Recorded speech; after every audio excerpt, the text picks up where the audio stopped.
Hi, Kelly from Johnny's Vintage Motorcycle. Here today with a tail section from a 1977 Kawasaki KH400. The reason I'm saying it's from that particular model is due to the color and the striping. Now this part will also fit all S3 400cc and all KH400s, as well as the 74 and 75 S1 250s and the 76 KH250. It's all the same sheet metal, but this originally came from the 400 with a paint scheme like this. As you can see, it's a very solid part. There's a little surface rust on the bottom. All of the bolt holes are good. The screws are threaded into it. The bolt holes are good.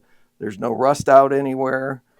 It could be used on a survivor type bike if you want, or use it for paint matching purposes. But it is a very nice used part. This will be on our e-store. Thank you for watching.